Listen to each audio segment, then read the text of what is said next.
नागपुरात मान्सूनचा आठवडाभरापासून आगमन झालं आहे, मात्र नागपूर जिल्ह्यात मुसळधार पाऊस हवा तसा पडलेला नाही।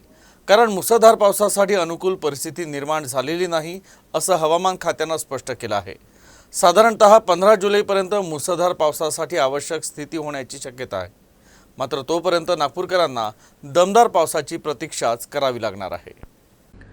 नागपुरात आठवडाभराच्या विलंबानं मान्सूनचं आगमन झालं, मात्र आतापर्यंत मुसळधार पाऊस पडलेला नाही। साधारणतः बंगालच्या उपसागरात प्रणाली तयार झाल्यामुळे नागपूरसह विदर्भातील इतर जिल्ह्यांसह संपूर्ण मध्य भारतात मुसळधार पाऊस पडतो। मात्र आता जून महिना जवळपास संपत आला आहे, परंतु अद्याप बंगालच्या उपसागरात कोणतीही प्रणाली तयार झालेली नाही।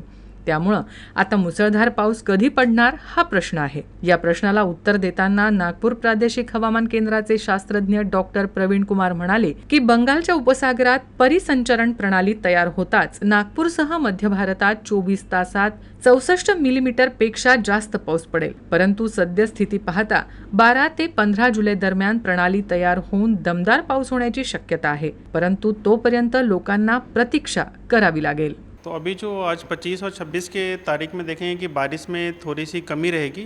लाइट रेन एक्सपेक्ट कर रहे हैं।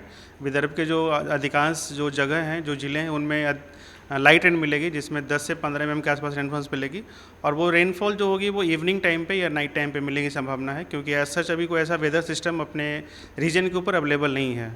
तापमान की बात करेंगे तो तापमान में थोड़ी सी इजाफा देखने को मिल सकता है, 1-2 डिग्री तापमान बढ़ सकते हैं, क्योंकि कोई भी ऐसा वेदर सिस्टम नहीं रहने के कारण क्लाउड फ्री स्काई है और इंसोलेशंस काफ़ी हो रहे हैं, जिससे हीटिंग मिलेगी तो लोगों को डिस्कम्फर्ट रहेगा, क्योंकि मॉइस्चर्स भी अपने रीजन के ऊपर आ रहे हैं। अरेबियन सी के साथ साथ कुछ मॉइस्चर्स आ रहे हैं और हीटिंग होने के कारण जो रहेगा हीट इंडेक्स थोड़ा बड़ा रहेगा, जिससे लोगों को फील लाइक टेम्परेचर जो रहेगी वो बढ़ के आएगी, जिससे उनको डिस्कम्फर्ट लग सकता है। मान्सून दाखल होण्यापूर्वीच काही शेतकऱ्यांनी पेरणी केली होती।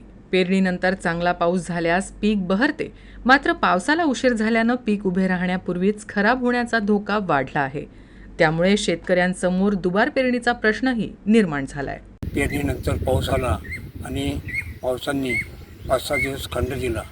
काही जे रोपटे आहे ते समजा जमिनीमध्ये आणखी सुकून राहिलेले आहे, त्याला पावसाची अत्यंत गरज आहे। परंतु पाऊस नसल्यामुळे मी बँकेकडून कर्ज घेतलेलं आहे आणि आता समोरचा व्यवहार कसा काय करायचा, दुबार पेरणीचं संकट आलेलं आहे।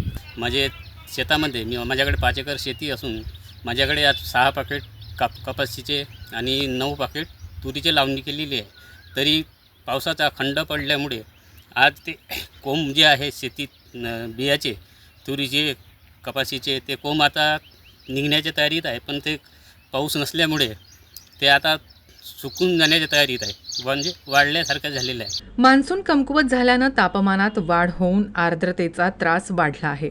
मंगळवारी नागपूरचं कमाल तापमान 37.6 तर किमान तापमान 25.6 अंश सेल्सिअस होतं, जे सामान्यपेक्षा 3.7 अंशानं जास्त होतं।